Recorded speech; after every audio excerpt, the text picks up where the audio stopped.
à tous. On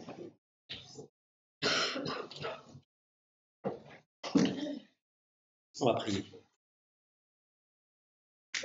Oui Seigneur, on vient de le chanter, nous voulons te bénir encore pour ta miséricorde, pour ta bonté, parce que c'est toi qui pardonnes nos iniquités, parce que c'est toi qui guéris nos maladies. Il est écrit dans ta parole que tu as envoyé à ta parole et tu les guéris. Alors par la prédication de la Bible ce matin, veuille guérir nos âmes et conduire sur un chemin de guérison spirituelle profonde. Te prions, Seigneur, de parler à nos cœurs, de parler au cœur de nos enfants. Viens au secours de tes serviteurs qui enseignent ce matin. Par Jésus-Christ. Amen. Alors, on va continuer notre série dans l'Épître aux Hébreux. Mais avant d'ouvrir la Bible dans l'Épître aux Hébreux, je voudrais vous inviter à l'ouvrir dans l'Évangile de Marc, au chapitre 13. Marc, chapitre 13. Parce que je voudrais y faire un lien avec notre actualité et avec ce que nous allons voir dans l'Épître aux Hébreux. Donc Marc 13, versets 7 à 8. Le Seigneur Jésus dit : « Quand vous entendrez parler de guerre et de bruit de guerre, ne soyez pas troublés, car il faut que ces choses arrivent. Mais ce ne sera pas encore la fin. Une nation s'élèvera contre une nation et un royaume contre un royaume.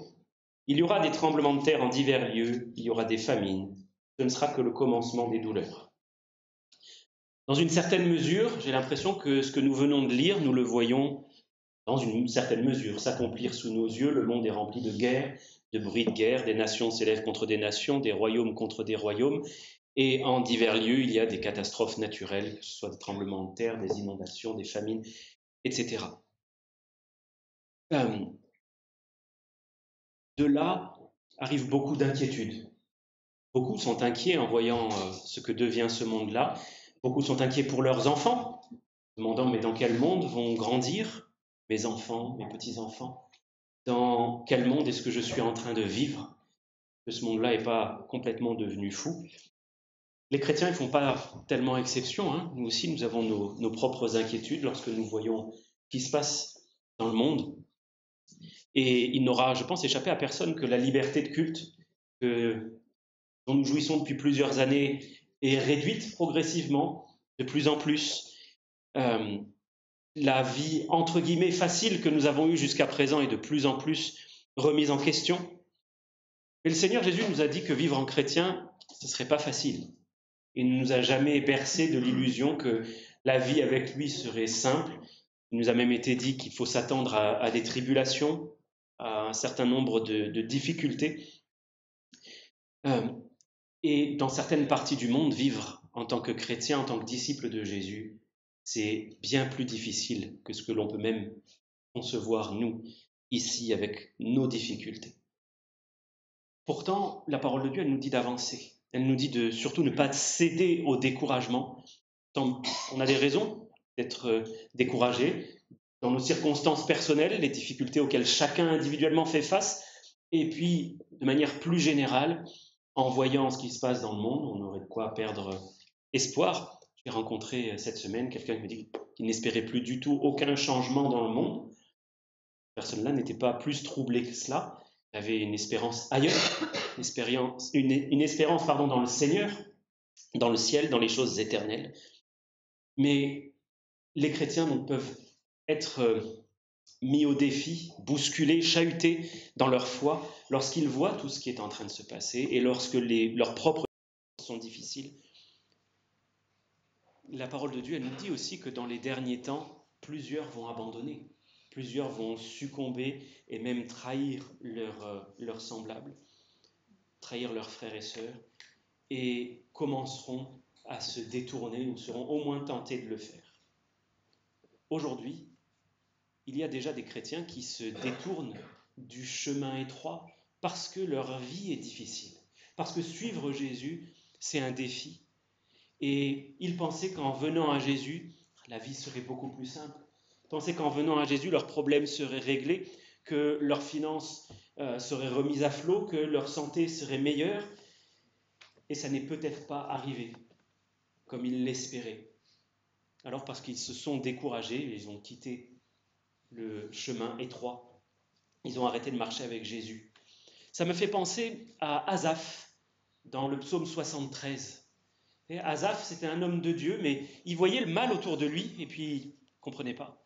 Les méchants prospèrent, le mal grandit, et moi, il dit au verset 13, c'est en vain que j'ai purifié mon cœur et que j'ai lavé mes mains dans l'innocence. Ça sert à quoi finalement que je me sois approché de Dieu? Ça sert à quoi que je marche dans la droiture? Finalement, il n'y a rien qui change dans ma vie, les méchants continuent à prospérer. C'était l'idée du psalmiste Asaph. Et je crois que l'Épître aux Hébreux, elle est écrite un petit peu à des gens qui ont cette même perspective. Je veux dire, à quoi ça sert finalement qu'on endure la persécution? Ça ne change rien. Ça ne change rien. Alors jusque-là, dans la lettre aux Hébreux, on a vu quelques encouragements, on a vu pas mal de reproches et aussi quelques avertissements de plus en plus sévères. La semaine dernière, justement, on a vu le plus sévère avertissement de toute la lettre écrite aux Hébreux. Et le texte qu'on va lire aujourd'hui suit directement cet avertissement. Et il se veut, je crois, être un encouragement. Alors, on va le lire ensemble. Vous allez me dire, mais où est-ce que tu vois l'encouragement dans ce texte? Bien, on va le voir. On va le méditer ensemble. Ce texte qui a été écrit à des personnes qui ont la foi en Jésus-Christ, mais qui, sous l'influence de la persécution, des difficultés, des privations, se sont découragés et ont commencé à faire demi-tour. Tellement découragés que maintenant qu'on leur dit, mais reprends courage, remarche avec le Seigneur, ils doivent se dire, mais par où est-ce que je vais commencer? Il n'y a plus rien qui va dans ma vie. Qu'est-ce qu'il faut que je fasse? Parce que là, je ne sais pas par quel bout prendre le problème. Donc on va lire dans Hébreux 10, les versets 32 à 39. Donc on va finir le chapitre aujourd'hui. 10, 32 à 39. Après l'avertissement très sévère de la semaine dernière, il leur dit maintenant, souvenez-vous de ces premiers jours où, après avoir été éclairés, vous avez soutenu un grand combat, au milieu des souffrances, d'une part exposé comme un spectacle aux opprobres et aux afflictions, et de l'autre vous associant à ceux dont la position était la même. En effet, vous avez eu de la compassion pour les prisonniers, et vous avez accepté avec joie l'enlèvement de vos biens, sachant que vous avez des biens meilleurs et qui durent toujours. N'abandonnez donc pas votre assurance, à laquelle est attachée une grande rémunération, car vous avez besoin de persévérance, afin qu'après avoir accompli la volonté de Dieu, vous obteniez ce qui vous est promis. Encore un peu de temps. Celui qui doit venir viendra, et il ne tardera pas. Et mon juste vivra par la foi. Mais s'il se retire, mon âme ne prend pas plaisir en lui. Nous ne sommes pas de ceux qui se retirent pour se perdre, mais de ceux qui ont la foi pour sauver leur âme. Voilà notre texte. De ce texte, je voudrais dégager 3 points principaux. La première des choses qu'il leur est dit, c'est « souvenez-vous ». Deuxième temps, il est question de patience, de persévérance. Et on va essayer de développer cela un petit peu. Et dans un troisième point, on verra la fin de ce texte qui est un peu difficile à comprendre. Tout le monde ne la comprend pas de la même manière. Mais je l'ai intitulé ainsi, « Souvenez-vous de qui vous êtes ». Voilà qui vous êtes. Mais d'abord, souvenez-vous. C'est la première des choses que l'auteur de la lettre leur dit, après leur avoir donné un certain nombre d'avertissements, en leur disant, si vous vous détournez de Dieu après l'avoir connu, Dieu va vous châtier parce qu'il n'est pas prêt à se laisser insulter de cette manière-là. Comment est-ce que maintenant vous pouvez retrouver le droit chemin? Songeons un petit peu qu'ils étaient dans une situation vraiment difficile. Leurs circonstances étaient difficiles. C'était un problème quotidien et un problème qui se répétait chaque jour. Le matin, quand ils se levaient, leurs difficultés n'étaient pas moindres que la veille. C'était la même chose. Et depuis des années, ils avaient pris l'habitude de mal penser, de mal se comporter. Ils avaient pris l'habitude d'être incrédules, de douter de la parole de Dieu et de se laisser aller petit à petit sur la pente glissante du découragement. Et quand on est habitué à penser comme cela, depuis des années, Quand on a perdu courage depuis des années, c'est pas évident de reprendre le droit chemin. Et voilà pourquoi l'auteur leur dit souvenez-vous, souvenez-vous. Il faut se souvenir, faire fonctionner la mémoire. Et plus particulièrement se souvenir de ce que l'on a été, de là où l'on est, d'où l'on est tombé. Souvenez-vous du début de votre marche avec Jésus. Souvenez-vous de la flamme qui était là au début. Souvenez-vous de cet amour qui était brûlant. Souvenez-vous aussi des difficultés auxquelles vous avez été exposés au début et que vous avez supportées. Et vous avez fait même plus que les supporter. Vous les avez endurées, même avec joie. Comment c'est possible ça qu'au début, vous ayez été, alors que vous étiez de nouveau-nés dans la foi, tout jeune dans la foi, sans expérience et sans force, comment se fait-il que vous ayez accepté avec joie l'épreuve et que maintenant, alors que du temps a passé, que vous êtes censé avoir acquis de l'expérience, vous vous êtes découragé. Mais souvenez-vous de ce qui était là au début. Au début, vous avez fait face parce que le Seigneur Jésus était avec vous. Et vous avez tenu bon parce qu'il était là, parce que vos regards étaient fixés sur lui. Se souvenir, est-ce que c'est un exercice que l'on fait régulièrement? La parole de Dieu nous le demande, elle le demande en tout cas aux chrétiens de l'église d'Éphèse. Regardez avec moi Apocalypse 2, versets 4 à 5. Apocalypse 2, 4 à 5, où Dieu demande à ces chrétiens de se souvenir.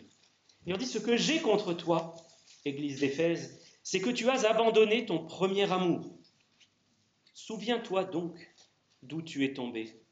Repens-toi et pratique tes premières œuvres. Sinon, je viendrai à toi et j'ôterai ton chandelier de sa place, à moins que tu ne te repentes. Regarde où tu étais. Souviens-toi où tu étais avant. Regarde aujourd'hui. Souviens-toi de ce que tu faisais et maintenant tu ne le fais plus. Souviens-toi, avant, tu étais brûlant d'amour. Alors, tout n'est pas à jeter, il le dit dans cette lettre. C'est pas que tout est mal, mais j'ai contre toi que tu as abandonné cela. Alors, souviens-toi de ce que c'était avant et retrouve ce chemin-là. Pratique tes premières œuvres. Et l'idée, c'est que quand on s'est égaré, il faut revenir sur ses pas. Il faut revenir sur ses pas pour trouver l'endroit où l'on a pris le mauvais embranchement, le carrefour où on s'est trompé de direction. C'est ce qu'a fait Abraham aussi. On va regarder ensemble dans Genèse 13, versets 1 à 4. Dans Genèse 12, c'est l'appel d'Abraham. Dieu lui dit, quitte ton pays, ta patrie, la maison de ton père, il va dans le pays que je te montrerai. Et Abraham, plein de foi, plein d'espérance, s'en va, sans savoir où il va. Il part, et quelque temps après être arrivé dans le pays promis, il y a une famine. Une famine, et Abraham ne reste pas accroché à la consigne divine qui est « va dans le pays promis », il se dit « non, je vais partir là où il y a de la nourriture ». Donc qu'est-ce qu'il fait? Il va en Égypte. Là, sa femme est kidnappée et elle manque de peu d'être faite la femme de Pharaon. Et que fait-il donc en revenant sur ses pas? Chapitre 13, versets 1 à 4, il est écrit qu'Abraham remonta d'Égypte vers le midi, lui, sa femme et tout ce qui lui appartenait, et Lot avec lui. Abraham était très riche en troupeaux, en argent et en or. Il dirigea ses marches du midi jusqu'à Béthel, jusqu'au lieu où était sa tente au commencement, entre Béthel et Haï, au lieu où était l'autel qu'il avait fait précédemment. Et là, Abraham invoqua le nom de l'Éternel. Que fait Abraham? Il dit, bon, de toute évidence, je me suis trompé, je ne me suis pas attaché à ce que Dieu m'avait dit, reste dans le pays promis. Donc il retourne sur ses pas et il va au dernier embranchement, au dernier carrefour, là où il a pris une mauvaise direction. Il retourne à l'endroit où Dieu lui a parlé la dernière fois, à cet autel. Et là, qu'est-ce qu'il fait? Il invoque Dieu, il fait appel à lui. En revenant sur ses pas, il a pu voir, bon, voilà où j'étais. À partir de ce moment-là, c'est là que je me suis égaré. Seigneur, je fais appel à toi. Quand les chrétiens tombent et qu'ils se souviennent d'où ils sont tombés, alors ils peuvent commencer à réfléchir. à vraiment réfléchir. Qu'est-ce qui a provoqué cette chute? Pourquoi est-ce que j'ai pris le mauvais embranchement? Quelle direction est-ce que mon cœur a suivi? Qu'est-ce que je voulais? Qu'est-ce que je cherchais? Voilà où j'étais avant, voilà où je me retrouve. À quel moment et pourquoi est-ce que j'ai glissé? C'est quelque chose que l'on voit à plusieurs reprises dans la parole de Dieu. J'ai pensé aussi à Naomi et sa famille dans le livre de Ruth. On va prendre le livre de Ruth au chapitre 1.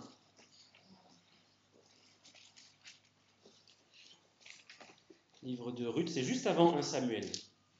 C'est pas un gros livre, donc on peut facilement passer dessus. Ruth, chapitre 1. Je vais lire d'abord le verset 1 et ensuite les versets 4 et 5. Ruth 1, 1. Du temps des juges, il y eut une famine dans le pays. Un homme partit de Bethléem de Juda avec sa femme, ses 2 fils, pour faire un séjour dans le pays de Moab. On voit là ce qui se passe. Là encore, c'est une famine, une difficulté. Et qu'est-ce que l'on cherche à faire? Esquiver la difficulté. Qu'est-ce qu'ils font? Ils vont faire un séjour au pays de Moab. Moab, c'est un pays voisin qui n'avait pas été frappé par la famine. Mais c'est un pays aussi qui est ennemi de l'Éternel. Et donc, Elimelech, Naomi et leurs 2 fils, Mahlon et Kilion, décident d'aller en Moab. Et au verset 4 et 5, il est écrit ces 2 fils prirent des femmes moabites, dont l'une se nommait Orpa et l'autre Ruth. Et ils habitèrent là environ 10 ans. Mahlon et Kilion moururent aussi tous les 2. Et Naomi resta privée de ses 2 fils et de son mari. Notez qu'en cherchant à esquiver la difficulté, n'a rien esquivé du tout. S'est retrouvé dans une situation bien moins enviable que celle qu'ils avaient quittée au départ. L'idée, quelle était l'idée? C'est, juste le temps que l'épreuve passe, on est parti pour faire un séjour au pays de Moab. Juste un petit temps, le temps que l'épreuve passe. Bon, les autres, ils seront dans l'épreuve, tant pis pour eux. Nous, on a pensé avant, on a été plus malin que les autres. On a esquivé et on est parti. C'est là que se situe le carrefour pour eux. C'est là que se situait le carrefour pour Abraham. Je ne veux pas vivre l'épreuve. Pour Elimelech, Naomi et leur fils, l'idée c'est je ne veux pas m'examiner face à Dieu. Pour Israël, qu'il y ait une famine, ça devait être un signe de la part de Dieu. Dieu avait dit j'enverrai la famine lorsqu'il y aura le péché dans le pays. Donc, quelque part, il y avait ce refus de s'examiner devant Dieu, de faire face à ses propres responsabilités. Seigneur, qu'avons-nous fait? En quoi avons-nous péché?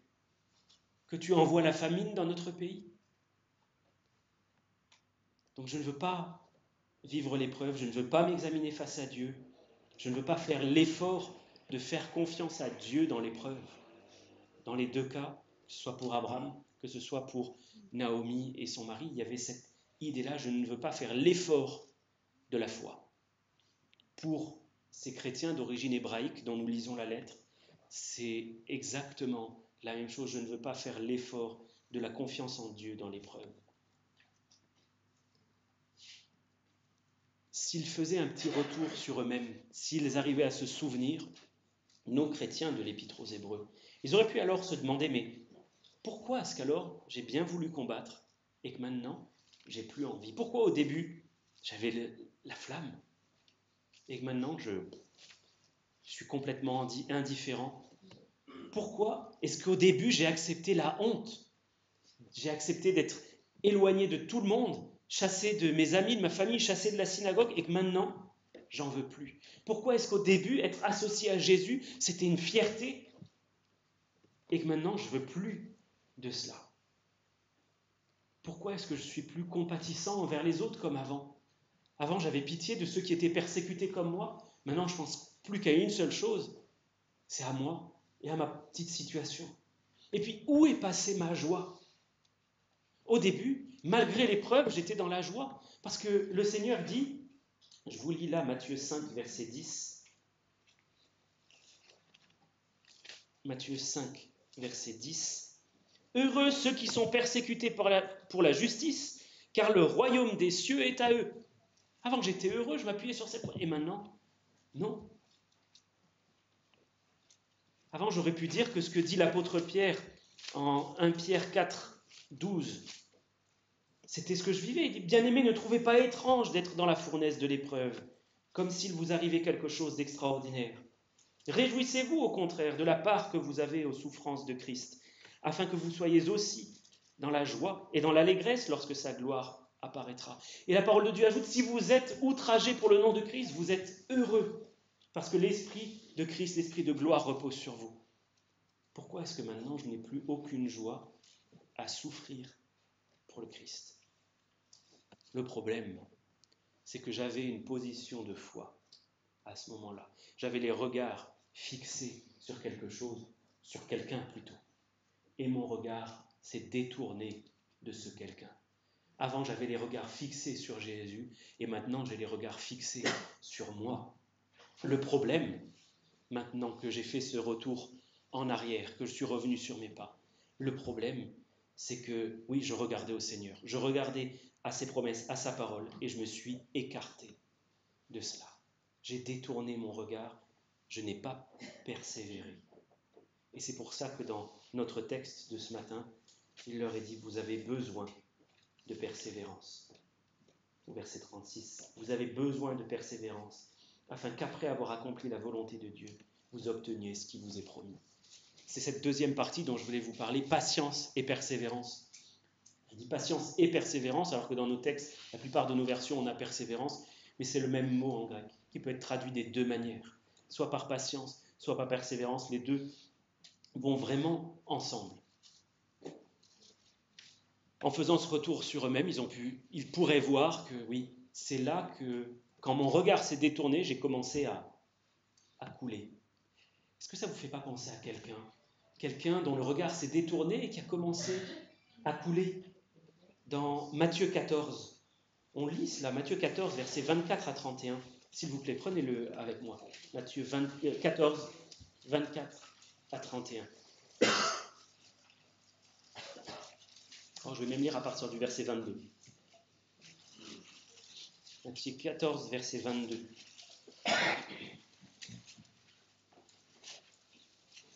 Aussitôt après un miracle, Jésus obligea les disciples à monter dans la barque et à passer avant lui, de l'autre côté, pendant qu'il renverrait la foule. Quand il l'eut renvoyé, il monta sur la montagne pour prier à l'écart. Comme le soir était venu, il était là seul. La barque était déjà au milieu de la mer, elle était battue par les flots, car le vent leur était contraire. À la 4e veille de la nuit, Jésus alla vers eux, marchant sur la mer. Quand les disciples le virent marcher sur la mer, ils furent troublés et dirent « C'est un fantôme !» Et dans leur frayeur, ils poussèrent des cris. Jésus leur dit aussitôt « Rassurez-vous, c'est moi, n'ayez pas peur. » Pierre lui répondit « Seigneur, si c'est toi, ordonne que j'aille vers toi sur les eaux. » Et il dit « Viens. » Pierre sortit de la barque et marcha sur les eaux pour aller vers Jésus. Mais voyant que le vent était fort, il eut peur. Et comme il commençait à enfoncer, il s'écria « Seigneur, sauve-moi !» Aussitôt Jésus étendit la main, le saisit et lui dit « Homme de peu de foi, pourquoi as-tu douté ?» Remarquez que c'est Jésus qui a obligé ses disciples à monter dans la barque. Il les a obligés, et des fois le Seigneur nous oblige à vivre certaines circonstances. Ils voient que le vent leur est contraire. C'est le Seigneur qui a permis qu'ils soient dans cette barque, qui a voulu qu'ils soient dans cette barque avec des vents contraires. Le Seigneur est souverain, il est sage, il sait pourquoi il nous envoie ces vents contraires et pourquoi notre bateau est chahuté. Mais lorsque le Seigneur les rejoint, alors ils ont bien du mal à le reconnaître, et ça, nous sommes tout à fait semblables aux disciples. Quand le Seigneur s'approche, en réalité, nous avons souvent peur, de dire qu'est-ce qui va nous arriver. Et Pierre dit, mais Seigneur, si c'est toi, alors fais-moi marcher sur les eaux. Pas de problème, viens. Viens, tu vas pouvoir marcher sur tes lieux élevés, comme il est écrit ailleurs dans la parole de Dieu. Tu vas pouvoir marcher par-dessus cette mer agitée, par-dessus les difficultés, viens. Et Pierre a marché sur les eaux. Alors je me demande, j'aimerais bien voir comment ça a été. Comment il a fait pour tenir sur les vagues alors que c'était un petit peu agité, pas qu'un peu vraisemblablement, mais à un moment, vous voyez, son regard s'est détourné, il y a dû y avoir une vague plus grande que les autres, ou alors il a été éclaboussé par les embruns et au lieu de rouvrir les yeux sur Jésus, il a vu qu'une seule chose, l'immensité de la mer, les vagues, le vent. Jésus semblait avoir disparu, alors plouf, qu'est-ce qui s'est passé? Il a commencé à s'enfoncer. Il a eu le bon réflexe, cela dit, il a crié au Seigneur, sauve-moi. Et le Seigneur, aussitôt, l'a saisi. Il était immédiatement en sécurité. Et nous aussi, lorsque le doute nous étreint, lorsque nos regards s'égarent, crions au Seigneur. Et il va nous attraper aussi sûrement qu'il a attrapé Pierre et nous remettre à flot. Mais vous avez besoin de persévérance, dit le texte. Vous avez besoin de continuer. Continuer. Le truc, c'est qu'on ne devient pas ni patient ni persévérant en un seul coup. Comme avait dit notre frère Alain Soudrin un jour, on ne peut pas dire au Seigneur « Seigneur, rends-moi patient tout de suite ». C'est pas possible, ça ne marche pas. La patience, elle se développe par l'exercice de la patience. Et si nous demandons au Seigneur « Rends-moi patient », très bien, voici de quoi être patient. Tu veux être patient? Vas-y, sois patient. Et il nous placera dans des circonstances qui nous permettront d'exercer cette patience et cette persévérance. C'est ce que dit Jacques. Je vous lis Jacques chapitre 1, versets 2 et 3. « Mes frères, regardez comme un sujet de joie complète les diverses épreuves auxquelles vous pouvez être exposés, sachant que l'épreuve de votre foi produit la patience. » L'épreuve de notre foi qui est mise au défi, produit la patience. Il n'y a pas d'autre méthode que celle-ci. C'est la méthode divine pour nous rendre patients, pour nous rendre persévérants. C'est de nous mettre au sein de la difficulté, au sein de l'épreuve, pour qu'on apprenne. Et vous savez, Dieu se soucie davantage de notre cœur que de notre confort. Il est beaucoup plus intéressé par le fait qu'on ait un cœur semblable à celui de son Fils, qui développe la patience, qui travaille les qualités remarquables du cœur de Jésus, que plutôt que nous ayons une vie simple et tranquille. Cela ne nous empêche pas de demander au Seigneur que nos circonstances soient meilleures. Nous pouvons le faire, ce n'est pas une mauvaise prière, mais si le Seigneur décide de nous maintenir sous la difficulté, dans l'épreuve, face au vent, soumettons-nous au Seigneur. Il le fait parce qu'il tient à développer en nous la patience et la persévérance. Donc il ne s'agit pas seulement de bien continuer, comme on avait pu le voir il y a quelques semaines, mais aussi de continuer. Et remarquez comme c'est écrit dans notre texte, continuez un peu, et encore un peu, et encore un peu, et encore un peu. Il ne s'agit pas d'avoir aujourd'hui la force pour demain et pour la semaine prochaine, d'avoir aujourd'hui la force pour aujourd'hui. Demain, le Seigneur donnera la force pour demain. Ça m'a fait penser à ce qu'il dit en Matthieu 6. On va regarder s'il vous plaît. Matthieu 6, versets 31 à 34.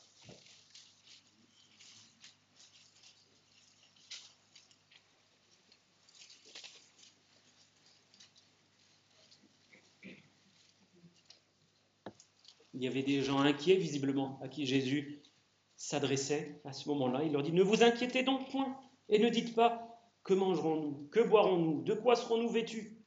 Car toutes ces choses, ce sont les païens qui les recherchent. Votre Père céleste sait que vous en avez besoin. Cherchez premièrement le royaume et la justice de Dieu, et toutes ces choses vous seront données par-dessus. Ne vous inquiétez donc pas du lendemain, car le lendemain aura soin de lui-même. À chaque jour suffit sa peine. Marcher dans la foi, c'est pas savoir à l'avance ce qui va se passer demain, après-demain, dans 10 ans. C'est marcher aujourd'hui avec la grâce que Dieu donne pour aujourd'hui, pour la minute présente, et compter tout à l'heure sur la grâce que le Seigneur donnera tout à l'heure. Patienter, persévérer, c'est croire que Dieu est maintenant celui qui pourvoit à mes besoins, qu'il sera tout à l'heure celui qui va pourvoir à mes besoins, qu'il le sera demain, la semaine prochaine, et qu'il le sera encore et encore. Et il faut que je le croie, il faut que je le croie maintenant, et il faudra que je le croie tout à l'heure.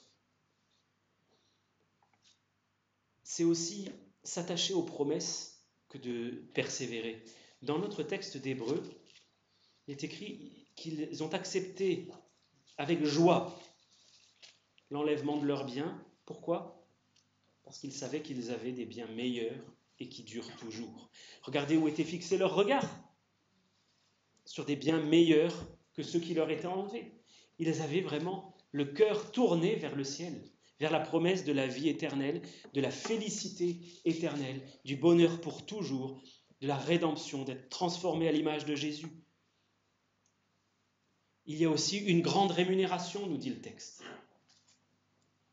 Dieu est prêt à rémunérer ceux qui font preuve d'une foi persévérante, ceux qui se relèvent quand ils sont tombés, ceux qui s'attachent au Seigneur, malgré leur chute. Vous savez, nous péchons tous de diverses manières. Persévérer dans la foi, c'est se relever quand on est tombé. Venir au Seigneur, non, Seigneur, voilà ce que je suis. Ce que je suis, c'est faible, misérable, pécheur. Je pêche aussi facilement, peut-être plus facilement encore que je respire. Et j'ai rien, mais je reviens. Je reviens et j'ai confiance dans ta parole, j'ai confiance dans ta promesse, j'ai confiance dans ton pardon. Je m'attache à toi et je ne veux pas t'attrister. Mon péché certainement vient de t'attrister, mais je t'attristerai encore plus en ne croyant plus à ta promesse de pardon. Je t'attristerai bien davantage si je me détournais maintenant, plutôt que de continuer à me relever. Et je crois que c'est pour ça que notre texte se termine par cet appel à la foi, où on a « Mon juste vivra par la foi ». Ça, c'est un verset que l'on trouve 4 fois dans la Bible. 4 fois. Il a été le premier cité par le prophète Habakkuk.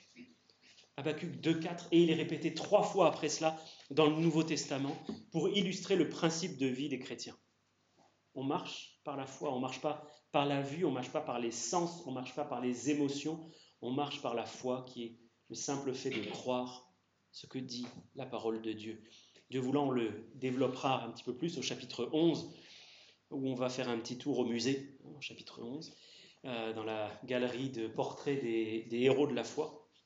Mais pour en revenir à Habakkuk, qui a dit « le juste vivra par la foi », Habakkuk, il vivait dans des temps troublés lui aussi. Il voyait la violence, il voyait le mal, l'injustice qui proliférait autour de lui. Il disait « mais Seigneur, tu ne juges pas ? Seigneur, pourquoi tu n'interviens pas ? Je crie à la violence et tu ne réponds pas. » Et le livre d'Habakkuk, c'est la réponse de Dieu. « Ah, je ne réponds pas. Attends un peu. Attends un peu, tu vas voir ma réponse. Tu veux une réponse ? Tu veux la réponse de celui qui est dans les cieux, dont les yeux sont trop purs pour voir le mal ? Attends un petit peu, tu vas voir le jugement que je vais envoyer. » Et c'est là qu'il lui dit « Mon juste vivra par la foi. » Pour l'instant, tu ne me vois pas. Tu ne me vois pas agir, tu ne me vois pas juger, tu ne me vois pas rétablir le monde, rien du tout. Mais le juste vivra par la foi.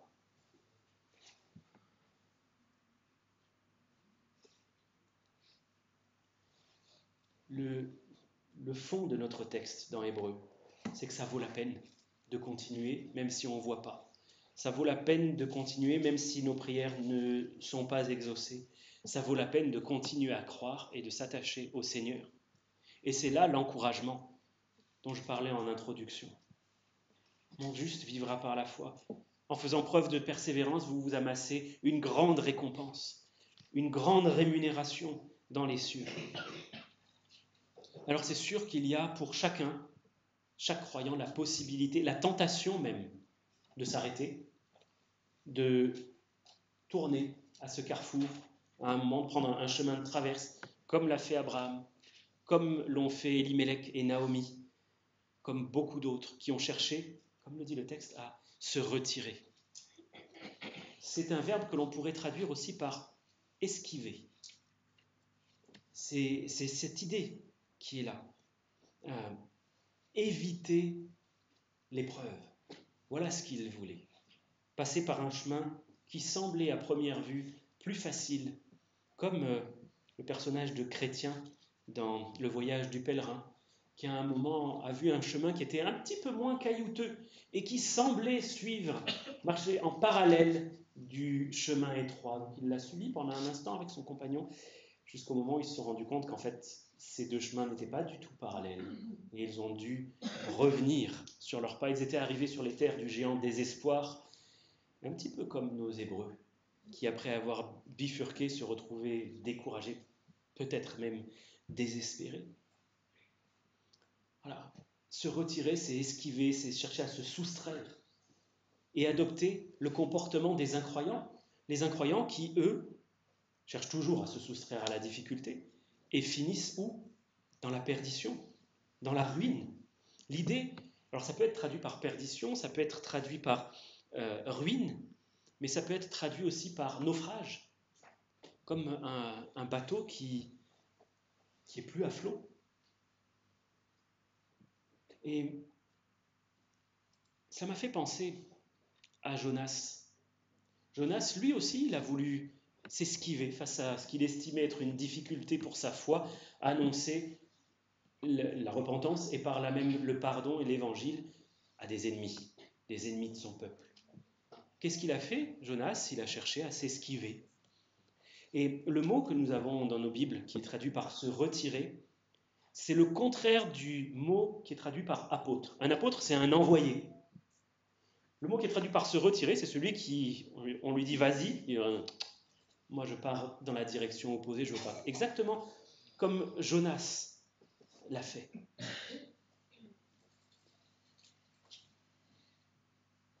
Notre texte nous dit que on peut, nous, chrétiens, adopter cette attitude qui est plutôt celle des incroyants, plutôt que l'attitude de foi. Dans notre texte, il dit « Nous ne sommes pas de ceux qui se retirent pour se perdre, mais de ceux qui ont la foi pour sauver leur âme. » Dans le texte grec, il n'y a pas le mot « sauver ». Ce n'est pas le verbe « sauver » qui est écrit, c'est le verbe « préserver ». Préserver. Faire preuve de persévérance pour garder son âme du mal, pour en acquérir aussi la maîtrise, être maître de soi, se préserver du mal et du péché. Et si vous me permettez, je voudrais reformuler un petit peu ce dernier verset en conclusion. Le message serait « Nous ne sommes pas des déserteurs qui gaspillent l'occasion qui leur est donnée de glorifier Dieu dans l'épreuve. Nous sommes des combattants du Christ qui combattent par la foi, par la persévérance, par la prière, pour maintenir à flot notre embarcation. » Voilà en substance ce qui est dit dans ce texte. Nous ne sommes pas des déserteurs, des lâches qui abandonnent le navire, mais nous voulons maintenir le bateau à flot même au sein de la tempête par la foi, en combattant par la foi, par la persévérance. On va prier ensemble le Seigneur. Veuille nous faire grâce, Seigneur, dans notre faiblesse. Fortifie notre foi. Brille les cieux, Seigneur, pour que nous voyions l'étoile matin nous guider dans nos ténèbres. Pardonne, Seigneur, notre tendance et même notre volonté parfois de nous détourner de toi parce que c'est dur, de vouloir prendre des chemins de traverse plutôt que de t'honorer par notre confiance parce que tu ne nous trompes jamais et que même lorsque nous passons par la vallée de l'ombre de la mort, tu es là. Ta houlette nous conduit, on la voit au loin. Ton bâton nous rassure aussi, marquant le chemin et nous préservant de l'ennemi. Te prions de nous garder, Seigneur, et de nous renouveler. Aide-nous à faire cette marche arrière pour nous souvenir si nous nous sommes égarés et à reprendre le chemin étroit. Merci, Seigneur, parce que tu désires le faire. Merci parce que tu es bon. Et que comme Pierre t'a invoqué et que tu l'as secouru aussitôt, je te loue, Seigneur, parce que tu veux aussi nous secourir aussitôt. Par Jésus-Christ. Amen. Pouvons-nous chanter un cantique, s'il vous plaît ?